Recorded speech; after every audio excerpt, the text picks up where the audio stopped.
Good morning सभी को। चलिए देखिएगा, तो आज हम फिजिक्स का ये विद्युत धारा के चुंबकीय प्रभाव, जिसको क्या कहते हैं, विद्युत धारा का चुंबकीय प्रभाव, ये क्लास 10th का है आपका, ठीक ना। क्लास 10th का फिजिक्स, जिसको क्या कहते हैं, भौतिकी, जिसको क्या कहते हैं, भौतिकी। ये भौतिक का विद्युत धारा के चुंबकीय प्रभाव है। विद्युत धारा के चुंबकीय प्रभाव का क्वेश्चन है। हम प्रत्येक क्वेश्चन, यानी कि साइंस में, क्लास 10th का साइंस में प्रत्येक क्वेश्चन से, यानी कि 20-20 क्वेश्चन रहेगा, 20 से 25 क्वेश्चन प्रत्येक चैप्टर से रहेगा, जो कि आपका कॉन्सेप्ट क्लियर करेगा। चलिए इसको देखिएगा, क्या कर रहा है क्वेश्चन। फर्स्ट आपके सामने बोल रहा है, विद्युत धारा के किस सिद्धांत पर कार्य करता है। विद्युत धारा के किस सिद्धांत पर कार्य करता है, तो ऊष्मीय प्रभाव पर, यानी कि ए पर। किस पे? ए, ऊष्मीय प्रभाव पर यह कार्य करता है। सेकेंड, 1 किलोवाट घंटा किसके बराबर होता है, यानी कि 1 किलोवाट, यानी कि 1 किलो के WH कितना के बराबर होता है, वो जो होता है 3.6 × 10⁶ जूल के बराबर होता है। याद रखिएगा, ये ऑप्शन नंबर सी होगा। 2 का ऑप्शन नंबर सी होगा। चलिए आगे बढ़िएगा और तीसरा नंबर क्वेश्चन देखिएगा। कह रहा है, विद्युत घंटी किस प्रभाव पर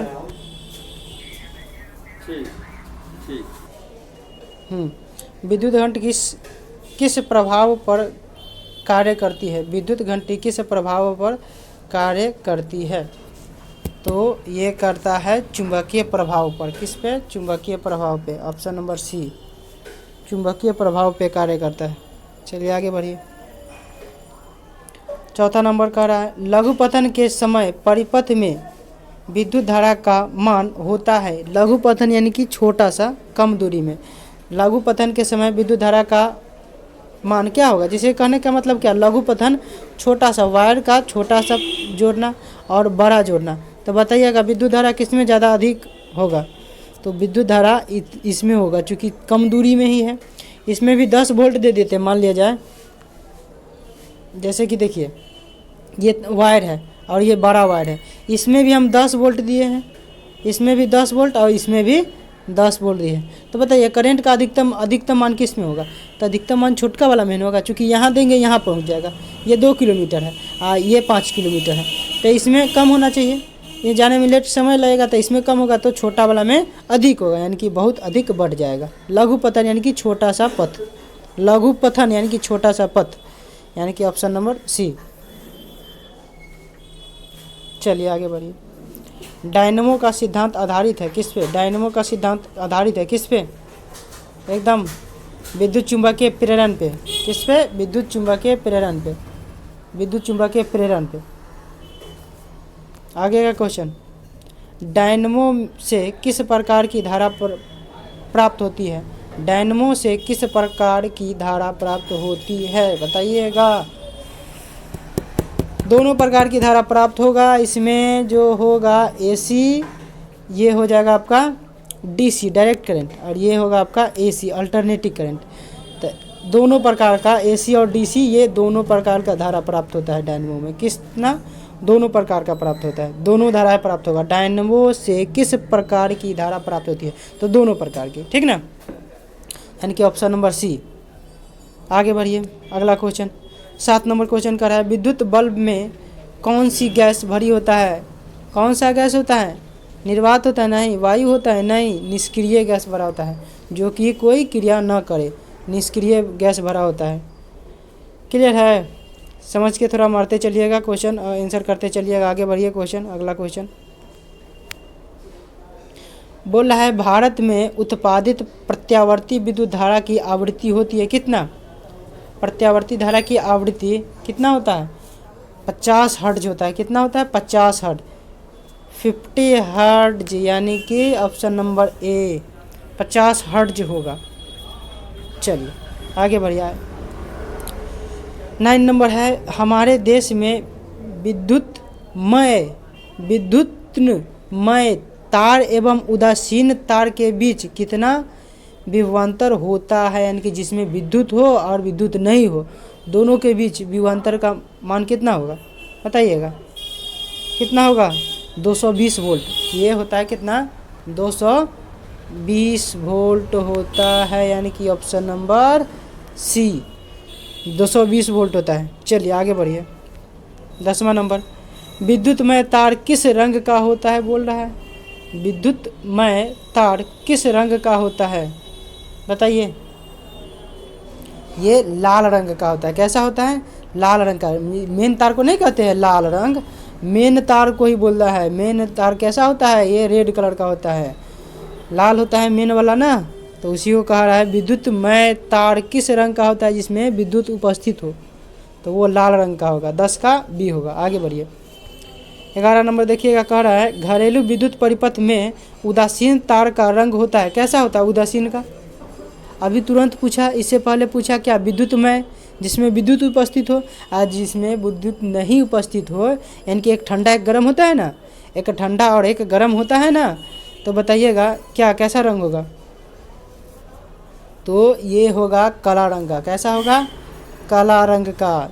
सी कैसा होगा, काला रंग का। चलिए आगे बढ़िए। ऑप्शन नंबर सी होगा काला रंग का। आगे बढ़िए।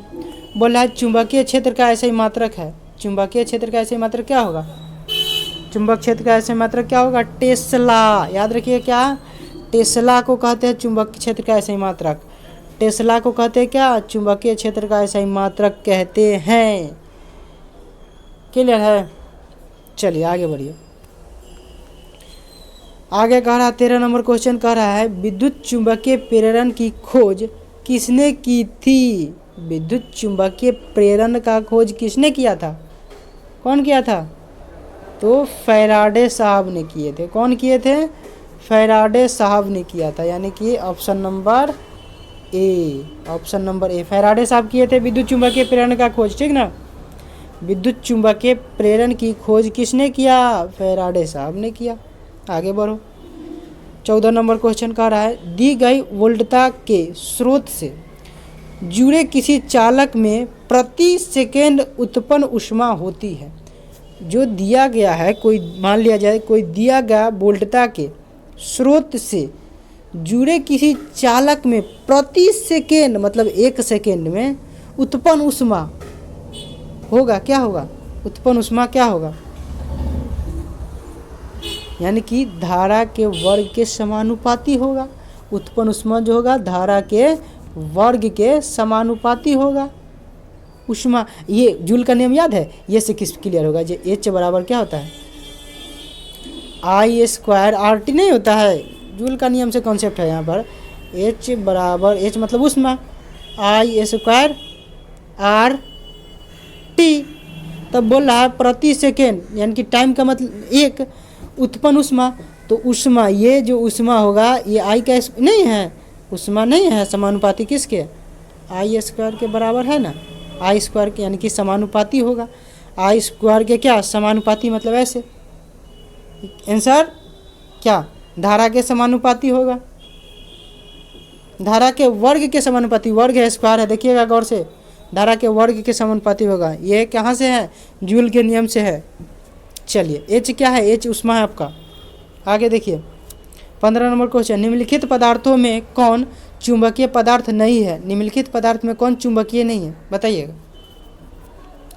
तो ये पीतल चुंबकीय पदार्थ नहीं है, लोहा चुंबकीय है, निकल चुंबकीय है, कोबाल्ट भी चुंबकीय है बिल्कुल, लेकिन पीतल नहीं है। यहाँ से क्लियर दिख रहा है ना, लोहा दिख ही रहा है, निकल पता चल रहा है, कोबाल्ट पता चल रहा है, लेकिन पीतल नहीं है। देखिएगा पीतल में चुंबक सटा के देखिएगा, नहीं सटेगा, ठीक ना। एक्सपेरिमेंट भी कर सकते हैं आप, पीतल का बर्तन भी होगा आपके घर में, तो उसको देखिएगा, उसको चुंबक सटा के देखिएगा तो नहीं सटेगा उसमें, क्योंकि ये चुंबकीय पदार्थ नहीं है, इसलिए नहीं सटेगा। चलिए आगे बढ़िए।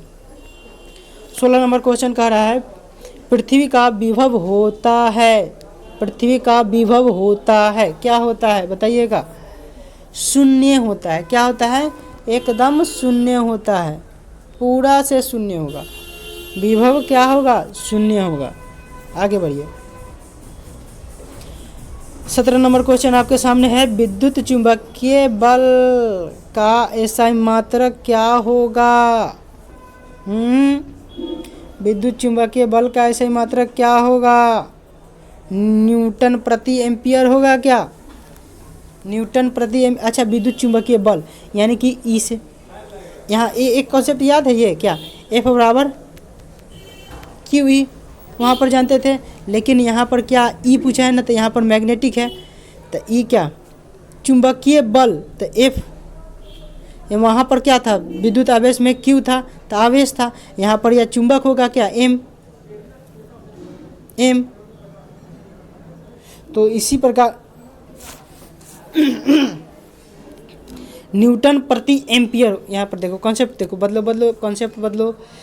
चुंबकीय बल क्षेत्र का एसआई मात्रक होगा, तो चुंबकीय बल क्षेत्र का जो एसआई मात्रक होगा वो न्यूटन प्रति एम्पियर होगा। न्यूटन यानी कि एन बाई क्या एम्पियर आई, एन क्या बल, एफ बराबर एफ बाई क्या क्यू, नहीं होगा ऐसे, एफ याद है, देखिए एफ बराबर क्यू ई अगर आपको पता होगा, तो यहाँ पर क्या मैग्नेट के लिए पूछा है ना, एम ई पूछा है मैग्नेट के लिए, तो ई बराबर एफ बाई क्यू नहीं कर सकते हैं आप, एफ बाई क्यू, तो एफ के लिए न्यूटन और क्यू के लिए आवेश, तो न्यूटन पर मीटर, एम्पियर मीटर बोला है, एम्पियर। ये कॉन्सेप्ट अलग है, ठीक ना, इसका कॉन्सेप्ट अलग है कुछ, इसका देख लो, क्लियरिटी मिल जाएगा। आंसर ये होगा, आंसर डी होगा। कॉन्सेप्ट कुछ अलग है इसका, कॉन्सेप्ट कुछ अलग है इसका, ठीक ना। आंसर होगा न्यूटन प्रति एम्पियर मीटर। आगे देखो, चुंबकीय क्षेत्र के प्रभाव में विद्युत धारा क्या होगा? चुंबकीय क्षेत्र के प्रभाव में विद्युत धारा, तो विद्युत धारा जो होगा ये चालक पर बल उत्पन्न होता है। विद्युत धारा क्या करता है? चालक पर बल उत्पन्न करता है। ये जो करता है चालक पर बल उत्पन्न करेगा। चुंबकीय क्षेत्र के प्रभाव में विद्युत धारा चालक पर बल उत्पन्न करता है, यानी कि उत्पन्न होता है। ये लाइन है पूरा। चलिए, ये थ्योरी से उठा लिया है, एक लाइन आपको ऑब्जेक्टिव के रूप में पूछ लिया आपसे, ठीक ना। तो ये नहीं पढ़ने में पता चला है ना क्या? चुंबकीय क्षेत्र के प्रभाव में विद्युत धारा चालक पर बल उत्पन्न होता है, यानी कि करता है या होता है। चलिए आगे बढ़िए। 19 नंबर क्वेश्चन देखिएगा, आपके सामने है, कह रहा है क्या? चुंबक द्वारा धारावाही चालक पर लगाए गए बल की दिशा ज्ञात किया जाता है। किससे ज्ञात किया जाता है? पता होगा, जो लोग पढ़े होंगे वो लोग को पता होगा धारा की दिशा किससे प्राप्त होता है। तो फ्लेमिंग के वाम हस्त नियम के द्वारा, फ्लेमिंग के वाम हस्त के नियम के द्वारा ये पता चलता है धारा के बारे में। जैसे ऊपर अंगूठा होता है, इस तरह से इस तरह से इस तरह से होता है, इस तरह से होता है, तो ये जो होता है धारा की दिशा को दिखाता है, धारा को दिशा को दिखाता है थंब। क्लियर है? चलिए क्लियर है तो आगे बढ़िए। 20 नंबर, विद्युत मोटर को चलाया जा सकता है। विद्युत मोटर को चलाया जा सकता है, बताइएगा किसके? प्रत्यावर्ती धारा और दृश्य धारा दोनों पर। वहाँ से एक क्वेश्चन था ना, तो क्वेश्चन था उससे पहले था ना विद्युत, हाँ यहाँ से देखिए क्वेश्चन, यहाँ से क्वेश्चन समझिए, उसके बाद क्लियर हो जाएगा। क्या कह रहा है क्वेश्चन? क्वेश्चन ये कह रहा है जो विद्युत मोटर को चलाया जा सकता है, तो चलाने के लिए प्रत्यावर्ती धारा और दृश्य धारा दोनों पर मोटर को हम चला सकते हैं। क्या बैटरी से हम नहीं चला सकते मोटर को? बैटरी से मोटर को चला सकते हैं ना, तो बैटरी मतलब क्या? डीसी। बैटरी मतलब क्या? डीसी। और ये करंट मतलब एसी, ये एसी कीजिएगा, करंट मतलब एसी, तो दोनों से चला सकते हैं मोटर को। तो इसको क्या, इसमें से दोनों, यानी कि सी। क्लियर है? चलिए इसी प्रकार से क्लियर होते रहेगा, और 20-20 क्वेश्चन हम प्रत्येक चैप्टर वाइज बहुत ही कॉन्सेप्ट क्लियर कर देगा। हम कॉन्सेप्ट के लिए क्लियर करने के लिए 20 से 25 क्वेश्चन हम देंगे प्रत्येक चैप्टर से। आप लोग करते चलिएगा, आपका चैप्टर क्लियर होते चलेगा, बहुत ही अच्छा लगेगा। और आप लोग कमेंट कीजिएगा जी कितना क्वेश्चन आपसे बन सका, ठीक ना। कमेंट कर लीजिएगा कितना क्वेश्चन आप लोग बनाएं, इससे कि पता चलेगा आप ये चैप्टर कितना अच्छा से पढ़े हैं, ठीक ना। ये क्लियरिटी देगा। चलिए रहने दीजिए, इतना ही पढ़िए और पढ़ते रहिए। सबको क्लियर करते रहिए सब लोग। अगर कोई लोग चैप्टर नहीं पढ़े हैं तब पर भी इसको करते रहिए, क्योंकि क्या होता है कॉन्सेप्ट आपका क्लियर कर देगा। मन में तो क्वेश्चन उठल रहेगा ना, क्वेश्चन बनल रहेगा ना, जो हाँ ऐसा क्वेश्चन पढ़े हैं। जैसे ही आपको आंसर मिलेगा, थ्योरी मिलेगा, सटीकता के से पकड़ लीजिएगा, सटीकता से रूप पकड़ लीजिएगा कि हाँ ये तो हम देखे थे कहीं पे, ठीक ना। चलिए रहने दीजिए इतना ही और पढ़ते रहिए। चलिए थैंक यू।